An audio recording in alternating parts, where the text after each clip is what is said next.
Zionism, Islam, and the West by Carrie Bolton. Chapter 10. Israel's Legacy of Anti-Christian Persecution.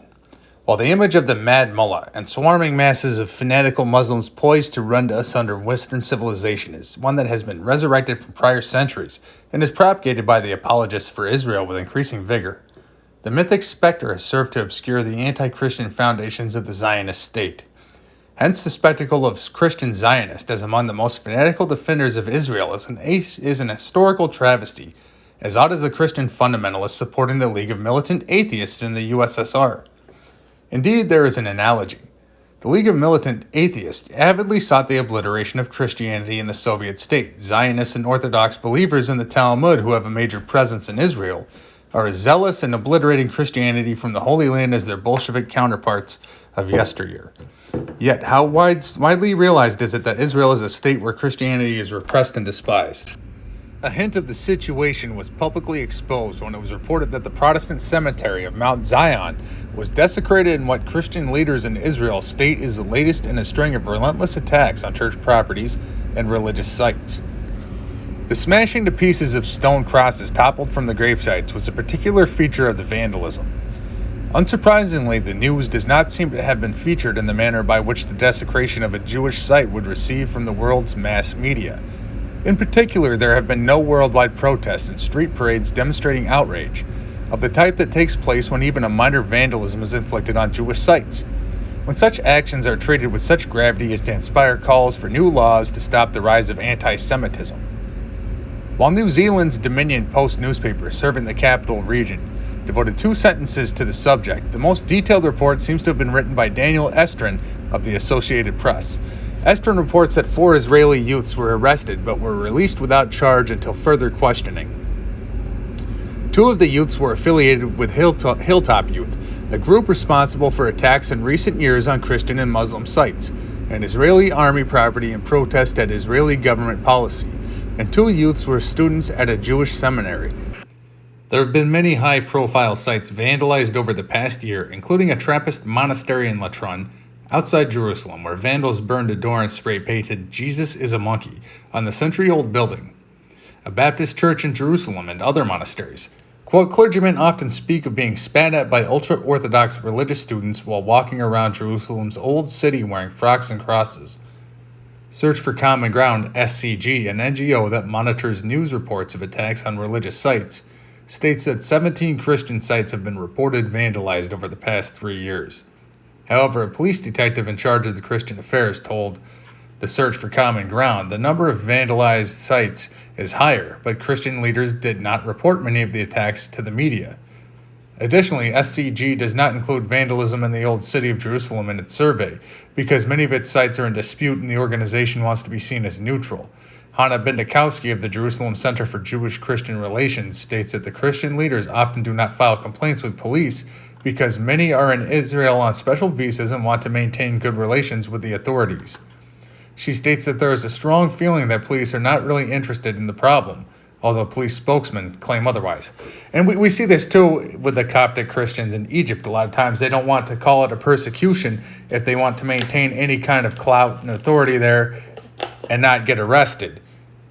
So they won't say persecution. It's actually against the law to say that they are being persecuted because that's quoted as it's demarcated as causing sectarian strife by the Islamic law. So a lot of these Muslims that are lying and saying none of that persecution goes on in the Muslim countries, it's not true. You see the same thing here where a lot of times people don't want to report it, but it still happens and we still find out about it. And we still have church leaders that tell us, or if sometimes a church leader won't say it, but they'll let other members of the church who aren't in that country say it. The Najran Massacre, a Christian Holocaust by Jews. Zionism was created around the fiction that anti-Semitism is inherent within the Goyim psyche, and that Jews must therefore remove themselves from Goy society. It was therefore necessary to contrive a history of Gentile-Jewish relations that depicted the Jews as forever facing persecution through the entirety of their history. This also necessitates the portrayal of Jews as at all times sinless victims of that inherent Goy psychosis of anti-Semitism. Another option is the view that the perpetrator of the ages-old persecution myth are suffering and paranoid from a paranoid psychosis. Certainly, when it has been Jews with the upper hand, they have been none too charitable towards their defeated enemies, as the Torah and other books of the Old Testament quickly show. Now I want to make a note here about these books of the Old Testament when you were talking about extreme warfare between peoples, such as when they go in and destroy the Amorites. This is what you're talking about in Deuteronomy. These were the Amorites, were the Babylonians that were enslaving them and murdering everybody. And they had, if you want to take a religious look at this, they would have had antediluvian knowledge and been the people who had descended from Babylon, who had antediluvian knowledge from before the flood, when they tried to build the Tower of Babel and with all the Nephilim and things like this, and they had technologies, and you can actually see they had a upwelling of all kinds of technologies around the times that we get archaeology on this and the Code of Hammurabi. So if you look at Genesis, when the women take the gold out of Egypt, it's misused when they make idols out of it. At the bottom of the mountain, they melt it into the golden calf, but later on they use it properly to ornament the tabernacle. So this is like stuff out of Egypt, like their culture that can fit within the Judaic tradition. But with the antediluvian knowledge here, with these descendants of the giants and the Nephilim, and this mixes up with the Philistines, you have like a certain, basically the giants and the shock troops that David fights. When they go in and attack these people, they're not allowed to take anything from them. Not one ox, not one piece of gold, not one piece of treasure, not one ass, because it's considered to be evil. This is why they go to war with the Canaanites that are doing human sacrifice. So in the Old Testament, that's the reason the people that take gold out of there are actually put to death for this. They're cursed. And this is seen in the New Testament, this is seen as a typology that happened in the real world that shows us about the spiritual warfare and this kind of esotericism that Kerry Bolton's critiquing here in the Talmud when he talks about the Jewish people who are into Kabbalah. And what's your justification to call that evil? Well, this is what that justification was. Now, in the Talmudic tradition, they actually go back, that they're hypocrisizing themselves because they claim that they have secret knowledge at the base of the mountain while Moses was getting the revelation that justifies this rewriting of their tradition once their temple is destroyed. Otherwise, they can't have a state of Israel. And it becomes ethnophilatist, but it's justified by an idolatrous claim that down at the bottom of the mountain, an inversion of the cosmic mountain into something more like the pyramid that the Babylonians are doing, and you see these temples at Epstein Island, you actually see this typology occur where it's actually, they've inverted themselves into what they justify themselves killing everybody for. And they lack this New Testament transfiguration of this becoming spiritualized in the unseen warfare against the demons. This is the idea is like, let God arise and let his enemies be scattered. This is the demons that could enter into the thoughts with the Hesychast tradition, and we combat that. It doesn't mean we're pacifists in real life or that we always have to fight. Christians can martyr when there's no other option, or if discernment and someone who's spiritually advanced, they might know whether to fight or whether or not to martyr. But you see this spiritualizing here with this Jewish ethnophilatism, though, when it becomes completely literalized. They'll take this Torah, and they're reading it right now while they go into Palestine and talking about killing every last one of these people to reclaim the Holy Land, and it becomes a racial thing. And it's evil. So here's where Kerry Bolton wants to play this game, though. He won't play it with the Muslims, right? When they show themselves to be a warrior religion of conquest. And he'll quote mine and look at one place where they're nice to Christians, but then cut out the other shit. All right, let's keep going. One of the most famous recorded in the book of Esther is the slaughter of 75,000 Persians by Jews.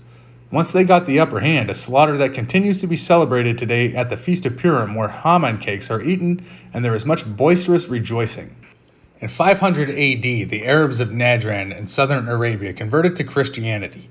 But in 522, the Jewish Himyarite king of Yemen began the persecution of Christians, who asked for the Ethiopian assistance.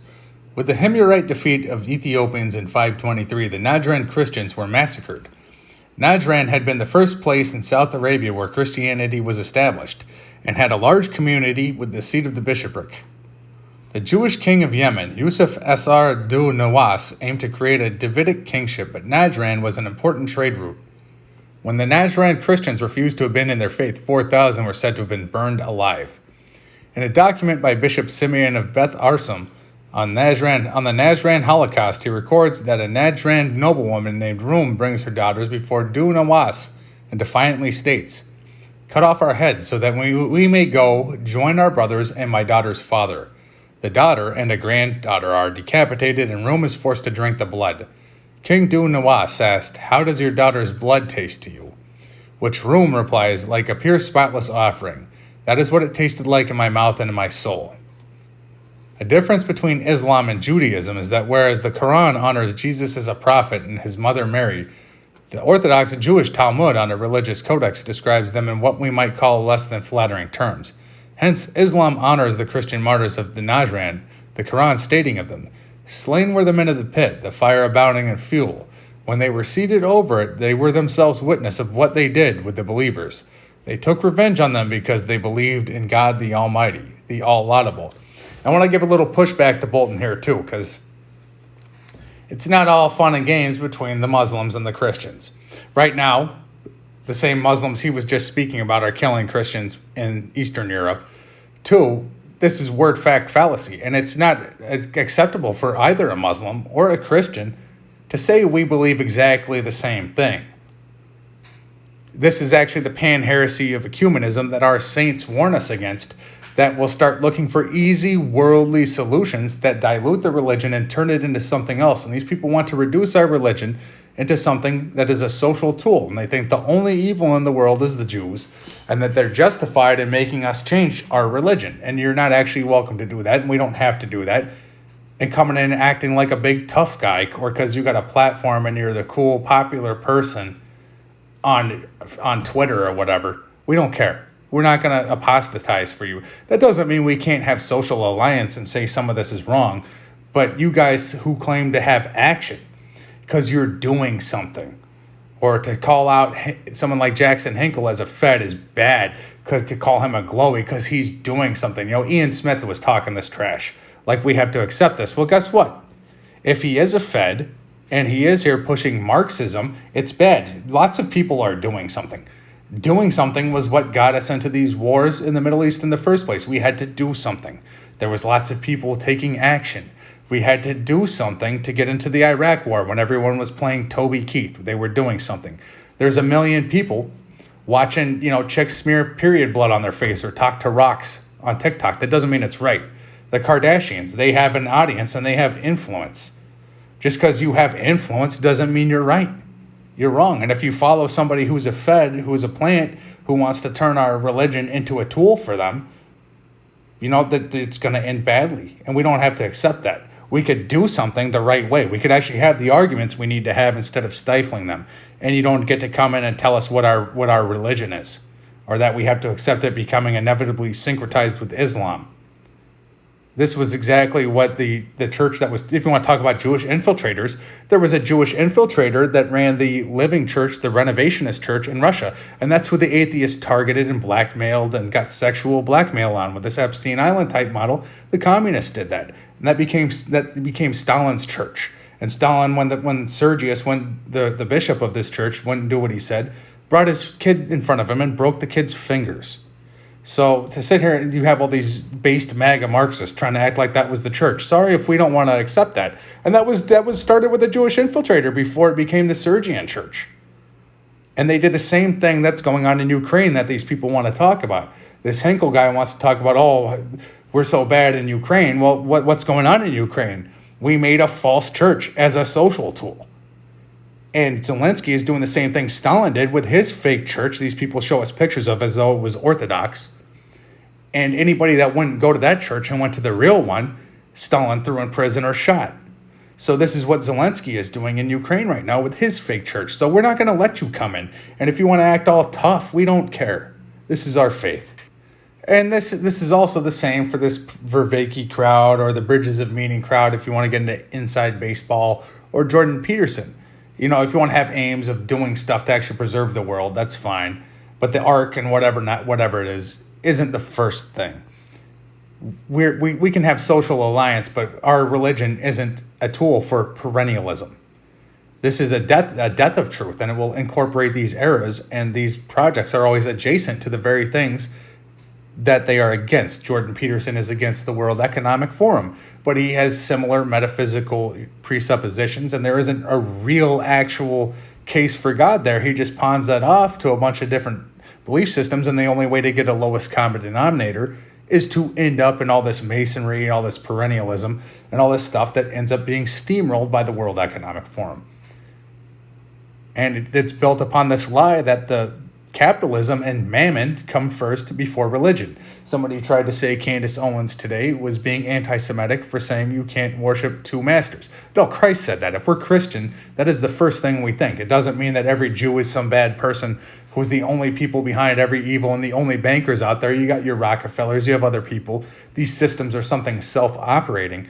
But to say that the capitalism comes before the religion is wrong. And Peterson makes a similar social reduction where with his Abraham Accords that obviously everybody in the Middle East is ignoring and is contingent upon somebody who can enforce them staying in power, which also bankrupts us over the long run with fractional reserve banking. It's not tenable forever. And it's based on the supposition that capitalism comes before your religion, and that religion is just a sociological thing that gives us some as-if way to kind of touch God, but we don't know what he is, and it's all going to work out once we're all forced to get along. Then we'll get the real religion or the next phase in it. That basically nullifies any of these religions. It nullifies revelation, and they cannot all be true. So these classic liberal suppositions that remove absolute truth and turn everything into abstraction remove any coherence. Christ says, all who do not gather to me scatter, and we are scattered and nobody can agree on anything. We're in a Babylon. Judaism and Christianity cannot both be true, and Islam cannot be true. Only one of them can be true if they are the revealed religion. That's all there is to it. And we've removed apologetics or any kind of discussion about absolute truth and made sure people cannot have that discussion. When we actually have it, we come from a much stronger place, and we're winning those conversations. So here's another person who can't really solve this problem, and it's very naive. Nobody ever said the wars would stop. It's kind of utopian. Let's keep going. As word spread of the Jewish Holocaust on the Najran Christians, Najran became a center of pilgrimage that rivaled Mecca. Al-Harith, the leader of the Christian Arabs at Najran, who had been killed, was canonized by the Roman Catholic Church as Saint Aratus. The Catholic Church honors the Christian martyrs of the Jewish Holocaust on October 24th. A Catholic periodical states of the atrocity.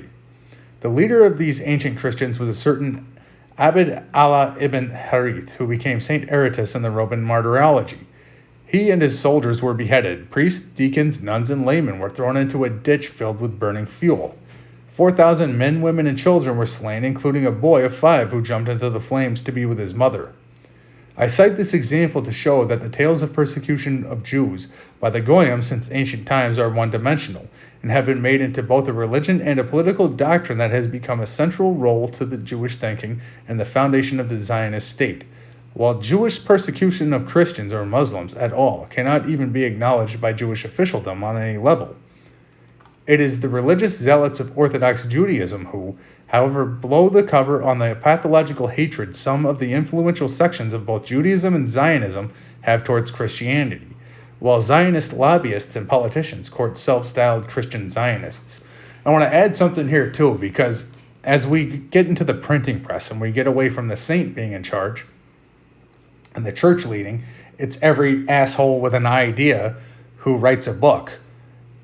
And Jews also favor education, but you get this intelligentsia, and you get the merchant class pushing ideas that they like and philosophies that they like. So there's also a lot of people who are tied to this Zionism, whether they're neoconservatives, especially the inside baseball neoconservatives that are part of this technocracy or working for the CIA, who think they're better than everybody, or if you get over on the left, there's also a secular hatred of Christianity, and Israel is a very secular state. They hate Christians just like over here the secular people do. The atheists hate Christianity, and you quite often see it's a toss-up sometimes between Christianity and Islam.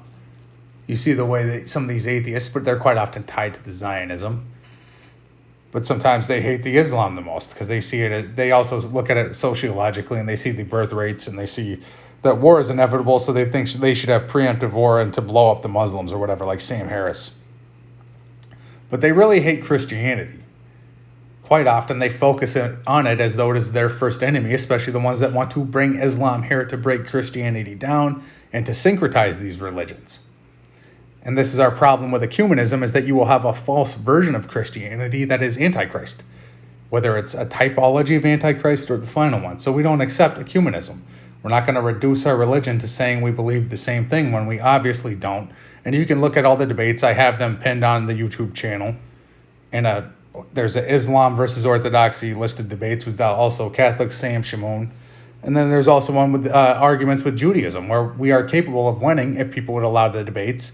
We're capable of winning also against the Christian Zionists. If that was ever had in public with the same amount of people watching as like the Peterson-Harris debates between Eastern Orthodoxy and Christian Zionism, Christian Zionism would cease to exist. And without Christian Zionism, there is no Zionism. Not at all. I'll say it again. Without Christian Zionism, there is no Zionism. And we have an easy way to defeat this. But you'll see that even like these atheists, like Ryan Dawson, they don't want to engage in internal critique for the very same reason that Matt Dillahunty wouldn't do it with Andrew Wilson. We ended that in 10 minutes. Because if you start lending any plausibility at all, this is why Dillahunty will say he doesn't accept historical evidence for Christ because it's not science, as though the whole world didn't exist before science. Because if you start giving any plausibility to this, when we can see that your worldview can't justify itself and it isn't working, we start comparing them internally and actually allowing apologetics and religious debate, it gives ground to Christianity. And rather than actually stop the Zionism, these people would rather not have that discussion. And that's also a threat to, allying with Islam, because if we have apologetics with them and shut that down, they don't want that. A lot of these people, I think, too, want to be somebody. They want to be somebody and seize this moment, whether it's especially these Marxists, these MAGA Marxists. You can be famous because you can call out the Jews because no one else is allowed to or has the guts to do it. Now you can make a living being the person who calls out the Jews and then dumb it down like it's the only thing that's going on. The Zionist record.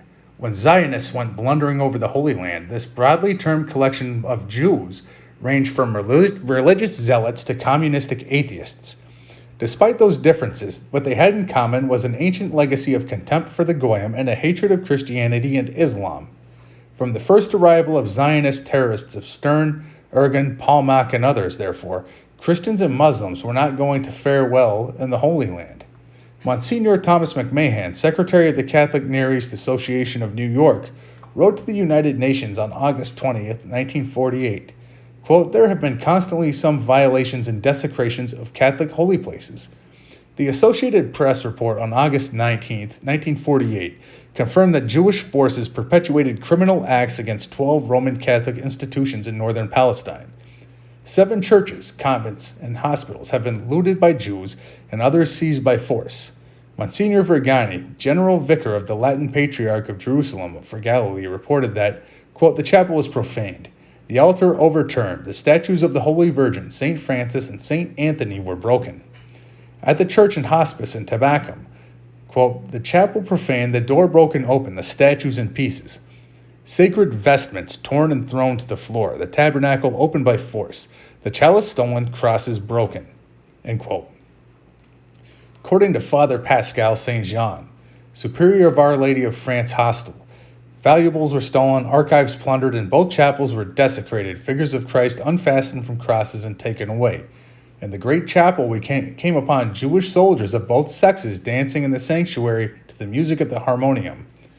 Benches were taken outside and used for profane purposes. We have seen mattresses in the great chapel, and Jewish soldiers have certainly been sleeping there. I protest against these acts in particular. They are sins committed on the premise of holy worship. When the Stern Gang went into Jerusalem, breaking a ceasefire in May 1948, the Christian Union of Palestine reported that churches, convents, religious and charitable institutions were destroyed, injuring many women, children, priests, and nuns. The Christian Union listed the outrages against Christian holy places, including occupation of the convent of St. George of the Greek Orthodox Church on May 14, 1948, occupation and fortifying of the Hospice Notre Dame de France of the Assumptionist Fathers on May 15th, using it as a main base to attack Jerusalem. Occupation of the convent of the Repatrice Sisters, used as a base, May 15th. Occupation of the French hospital run by the Sisters of St. Joseph under the protection of the flags of the Red Cross and of France. The Apostolic Delegation under the protection of the flag of the Holy See occupied May 18th. Occupation of the monastery of the German Benedictine Fathers, used as one of the main bases against the Holy City, the convent of St. John of the Greek Orthodox Church. Holy places damaged by the Zionist forces during this time included the Hospice Notre Dame de France, Convent of the Repatrice Sisters set on fire, Church of the Monastery of the Benedictine Fathers, Seminary of St. Anne hit by 2 mortar shells, wounding sheltering refugees, just like the bombing of the church hall. And another holy site was also attacked. In both of these instances, there was no Hamas fighters there. And Israel and a lot of their supporters both spread misinformation, and they went on the offensive, trying to blame the Christians there for being bombed and killed. They tried to say Hamas was fighting from there. They tried to say it was an accident. None of that was true. Nobody. Then they tried to cover it up as well. And then people got angry when a couple conservatives, barely any of them, I think, even though I don't support him, and he's obviously on the side of this Zionism, Charlie Kirk did say something about it, and so did Justin Amash because he lost family members there, and Candace Owens. And I'm talking about the main line. Of course, I put a lot of people, this isn't throwing Candace under the bus or speaking badly of her, but there's other people I prefer to listen to. But as far as somebody who isn't even an Orthodox Christian goes, in the main line, this was one of the only people that talked about it. And I do think it was good that she actually said something, because obviously nobody wants to talk about it because it interferes with neoconservatism and Christian Zionism. Something else I want to talk about, though, is that the Archbishop of Jerusalem and the Metropolitan of Jerusalem, they've released statements about the Zionist persecution of the Christians there. They talk about it. It is happening. They've reported it, and they've complained about this and said that they are being targeted by the Israelis. And you're seeing here all these instances. Some of these could be from actual fighting with the enemy. That happens. There's collateral damage in warfare. And the Christians over there have released statements about abuse from Hamas, too. They've taken Muslim abuse. We've seen that in the gray zone, the Muslims go in and take property and attack Christians there and take properties from them. This is part of what was talked about where there's property in dispute. And the Israeli government lets it happen. There's footage of a Maronite Catholic. It's mislabeled. Somebody thought he was Orthodox probably because of his beard. But he's throwing rocks with a bunch of Christians at Muslims that are coming in to attack the city. And there are times Hamas has used sites for combat and sites as a human shield or to get Israel to strike church property and kill Christians. Our own Christian leadership has said that. That's not CNN or Fox News propaganda. That's not Ben Shapiro. I trust them more than I trust any of you people. And they've said that Hamas has done this stuff, but it's not every time. They've also said Israel targets them on purpose. And when they blew up the St. Porphyrios church, they did that the same day that Zelensky started persecuting and outlawing the true church in Ukraine. And this is while we're also using people against the church and the Christians in Eastern Europe. This is also right about the same time Netanyahu gave his speech about bringing in the Messiah. So this is religious too, and it's intentional, and it's a complete lie when these other people don't want to talk about it or talk about it like it's an accident. You even see some people that are neocons. I saw one neocon put up a picture of, I think it was St. Nicholas Cathedral, saying that he couldn't find a better target for a bombing. And this is the way these people think. It's demonic, it's evil, and it's on purpose. So all this stuff about real war, and that's the way it is, while you sit there on your couch not actually fighting and justifying this. It's partly because of a cognitive dissonance, because if you're trying to pretend this is for your Christian values, you have to hate the people here and blame them for it. And it's also to defend the Zionism, and it's also political. There's power plays keeping this out. Because if this was talked about people would question whether or not this was for our so-called Judeo-Christian values and all this absurdity. I'm not going to say it's all intentional, and some of this isn't Hamas, or they don't actually use some of these places as fighting positions to draw fire and undermine the moral and social support that the Israeli government gets because it requires Christian support and Western support, but it's not all that. There is enough of it that is here on purpose, and there's a long record of it, and you can see these people quite often saying things like, "You're idolaters, we should kill you." You could see them spitting on people. World War Now had footage of settlers coming in with a crowbar or a metal bar and attacking a priest during the liturgy. This kind of stuff happens a lot, and it's covered up, and people stick up for it and don't want you talking about it because they're attached to their religion, their real religion, which is neoconservatism. Neoconservatism is a scumbag ideology. It's ridiculous. It's disgusting, and it's despicable, and it's controlled opposition. And even when it isn't run as a psyop or totally controlled from the top down, the people that abide by it still do their work. And in this nihilist dialectic that is all about finding replacements for Christianity, they all work for their father, the devil. Armenian Orthodox Patriarchate hit by about 100 mortar bombs fired from Zionists. So there's some typos in here. I'm going to go through that again. Hit by about 100 mortar bombs fired from Zionists occupying the monastery of the Benedictine Fathers on Mount Zion. The bombs also damaging St. Jacob's Convent, the Archangel's Covenant, and their 2 elementary schools, library, and churches, killing 8 and wounding 120 refugees. Entrance to the Church of St. Mark the Syrian Orthodox Church shelled, killing the monk Peter Samy, secretary to the bishop, and wounding 2 others. Convent of St. George of the Greek Orthodox Church, part of the Greek Catholic Cathedral, hit by a mortar shell. Convent of the Archangel of the Coptic Patriarchate, situated over the Grotto of the Holy Cross, part of the Basilica of the Holy Sepulchre, shelled May 23rd. Greek Orthodox Patriarchate shelled, wounding many refugees. Latin Patriarchate hit by mortar bombs, damaging the cathedral. Greek Catholic Patriarchate shelled May 16th and 29th. Among those killed by Zionist forces, the above-named monk Peter Samy, Father Mamert Vianet of the Assumptionist Fathers and judge of the Latin Ecclesiastical Court, killed by Zionist forces when they occupied the convent. Father John Salah of the Passionist Fathers, killed when entering his church to celebrate Mass.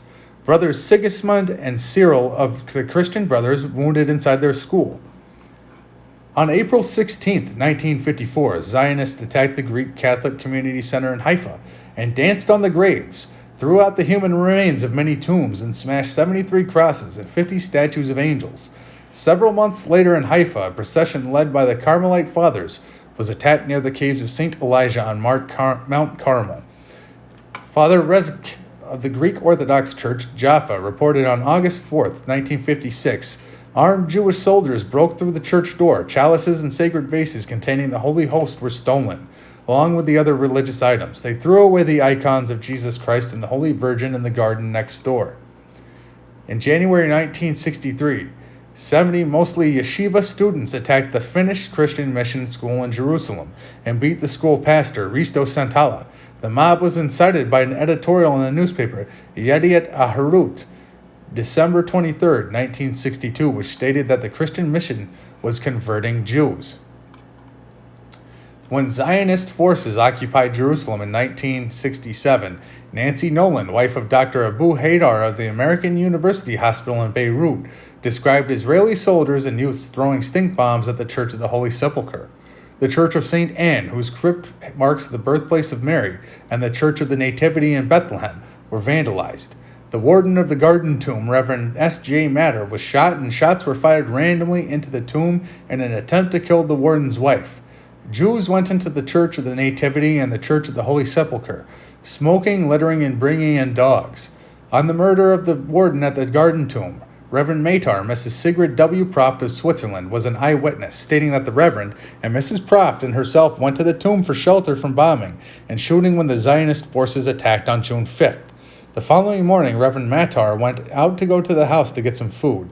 Soon afterward, the gate was broken down by soldiers. Matar responded by stating good morning in a kindly and friendly manner. Immediately, there were several shots and shots into the tomb. When Prof and Mrs. Matar went up to the house, Reverend Matar was laying dead with bullets in his head. In 1968, His Beatitude Maximus V. Hakim, Patriarch of Antioch and all the East, stated in New York that he feared Christianity could not survive in the Holy Land, and related what he had witnessed, stating that the Melkite Church had lost churches in Damun, Samata, Kafr Berom, and Ikrit, a completely Catholic village that the Israelis destroyed on Christmas Day 1952.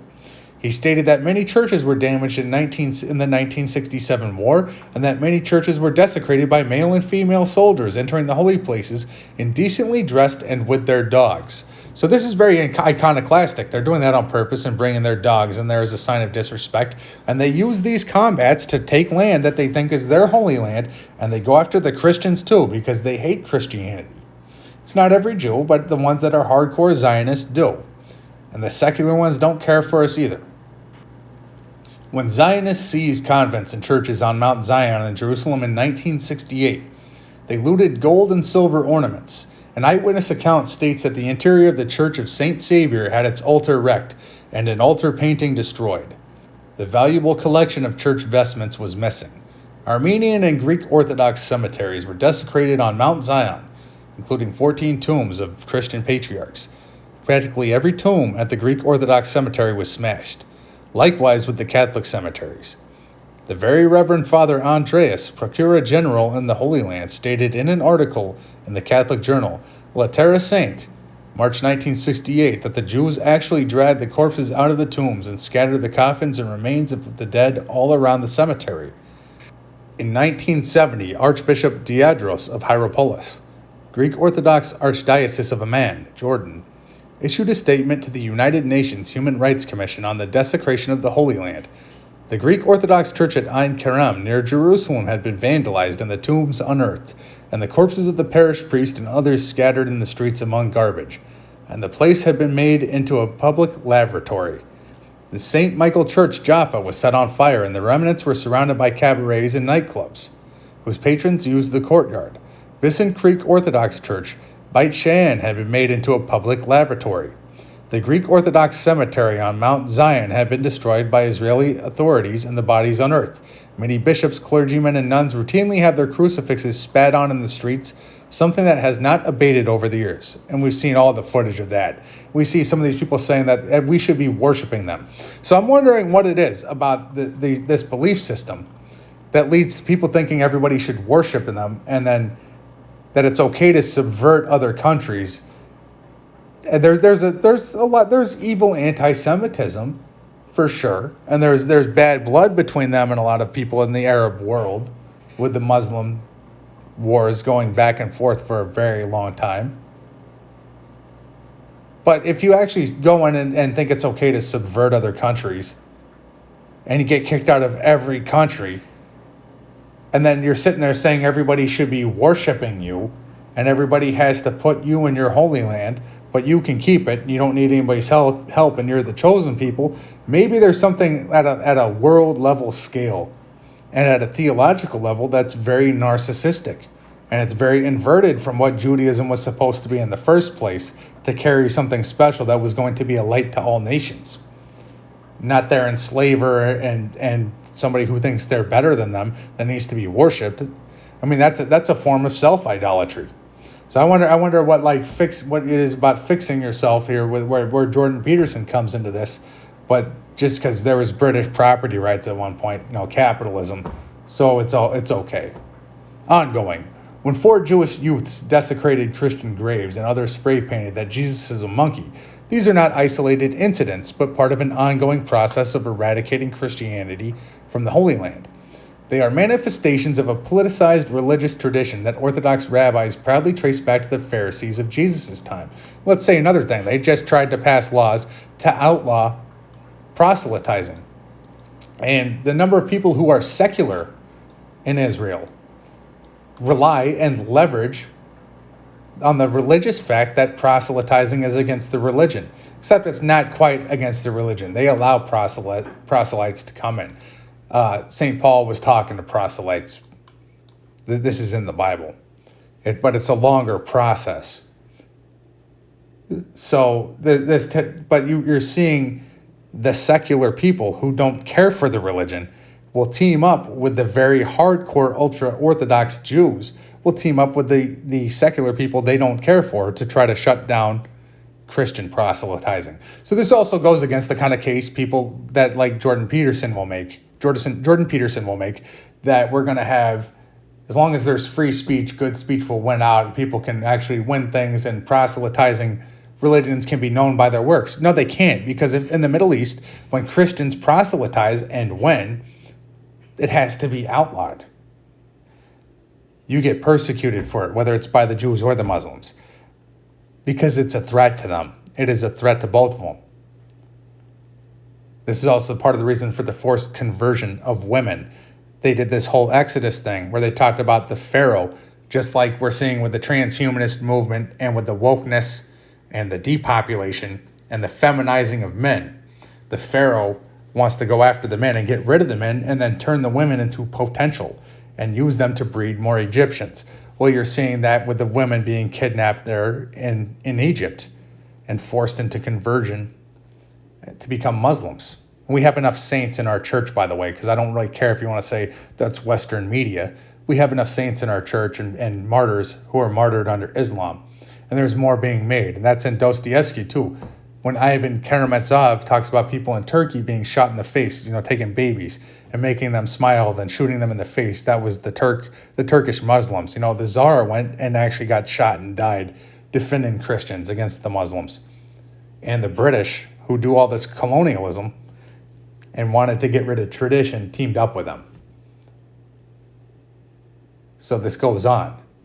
But here we see they want to shut down that proselytizing and turn people into potential there and turn the Goyim into potential. So I'm wondering when if we can talk about that, or if we're going to have an honest conversation about this. And I don't see one forthcoming, because it would severely damage the classic liberalism that I think actually undergirds Peterson's belief system and the belief that we're all going to come together in a new type of ecumenist belief system. It's not going to happen. And if it does, it's actually going to be a bad thing. It's going to be an incorporation of error. And it's also going to make him a target on the right, too. It's why everyone's scared to say anything.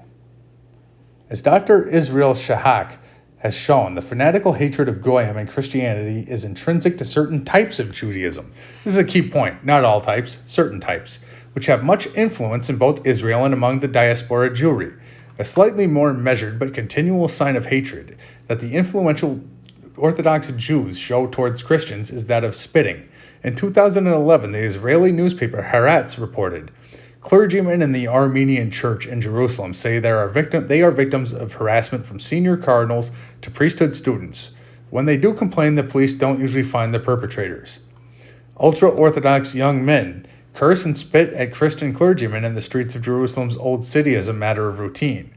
In most cases, the clergymen ignore the attacks, but sometimes they strike back. Last week, the Jerusalem Magistrates Court quashed the indictment against an Armenian priesthood student who had punched the man who had spat at him.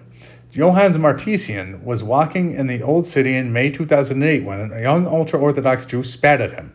Martisian punched the spitter in the face, making him bleed, and was charged for assault.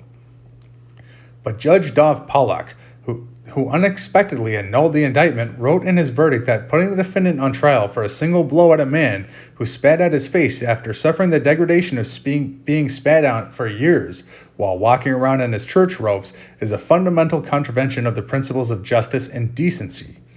When Neri Garabedin came to Israel to study in the Armenian seminary in Jerusalem half a year ago, he did not expect the insults, curses and spitting he would be subjected to daily by ultra-Orthodox Jews in the streets of the Old City. Other clergymen in the Armenian church in Jerusalem say they are all victims of harassment, from the senior cardinals to the priesthood students.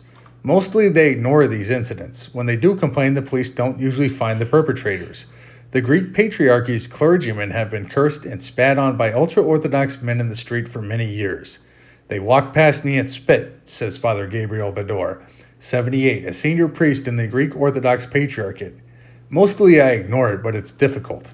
It happens a lot, says Archbishop Aristokros, the chief secretary of the Patriarchate. You walk down the street and suddenly they spit at you for no reason.